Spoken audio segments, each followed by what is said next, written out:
السلام عليكم ورحمة الله أصحابتي سيتيهين maanta waxaan rabnaa inaan ka hadalno arinta prime ministerka Soomaaliya oo madaxweynaha ku-xigeenka Soomaaliya inuu maanta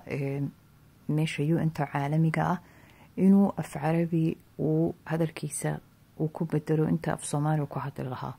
waa markii ugu horeysayna taariikhda Soomaaliya inuu qof Soomaaliya min sidii waaga adduunka la sameeyay ururadan oo dhan caalamiga ah inuu qof Soomaaliya soo baxo oo luqad kale ku hadlo luqadiisa ahayn maxay tahay waxa ka imaan kara halkeena Soomaalida loo wadaa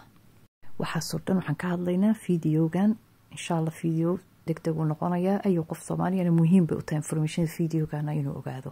horta number 1 ceeb ma aha qofka inuu luqado badan yaqaano laakiin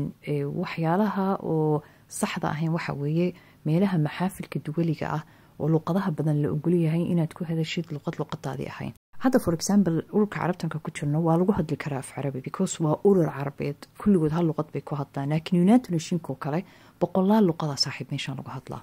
horta weliga ma ogtahay inuu adduunka lagu hadlo in ka badan 7,102 luqad caalamiya inay jirto United Nations boqolaal luqada bas baa looga hadlaa 7,000 oo dhan lama tarjumo luqadaha ugu badanna Afrika looga hadlaa afkeena Soomaaliga af muhiima weeye dad badan kuma hadlaan laakiin hadday ay Soomaalidu hadda kadib meelaha maxaafilka duwaliga ah ay khalaas ku hadlaan af Carabi ay ka dhigtaan luqadooda number 1 saameyn badan baa ku dhacaya adduunka bishari Soomaalida horta number 1 haddaad Soomaali tahay way ku dhamaatay khalaas yani way noo dhamaanaysaa because caalam walba luqadiisa lagu gartaa ولكن ما مقشين واحد هذو اللغات البائدة المنقرضة الميتة اللغات الميتة لغة لمطي لغضه هي الصاحب ويدنتان لغضه واحد شرتي لغوها اللي شرتي وسو شريتان لهين لحظة كبحضي قرني كان هدي كليه بقول كيسان قدام بيسي بقول يطبان لغة واحد كبضا بأدونك كبحي أما الدقال هاللغة لما يو أما لغتها لغا البحو ويقول ماطي طبعا يو انت هدان كلها بانو ضد بضان الصومالية بمترجم كأه اوكي بقول اللغة ذا لترجمها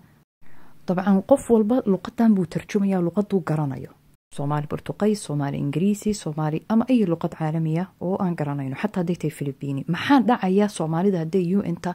اما ميلها عالمية كمارانتو نمبر 1 هورتا دادكو دوما لعيرينيا اي داد صومالي وترجمي جري وحليه هاي صاحب مع السلامة لوغو مباهنا لغة كالو عصبات ميدو عربية وسهلة هالكاس مركا داد بضانو صوماليا باكوشا قوينيا اسكدابا لغة هذا بيني ادونكا كبحنا نمبر 2 كدبنا waxa dhacaya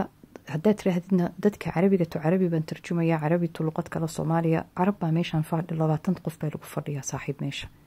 mar walba Carabiga kuma baahnaanay Carabka in luqadiisa tarjumtid because asagii ba original luqadiisii hooyo u tahay Soomaalida marka waxyaalaha dibta keentay dawlad la'aanta 30 sano ka badan waxa weeye inuu qofka kala saari waayo diinta iyo luqadda hada for example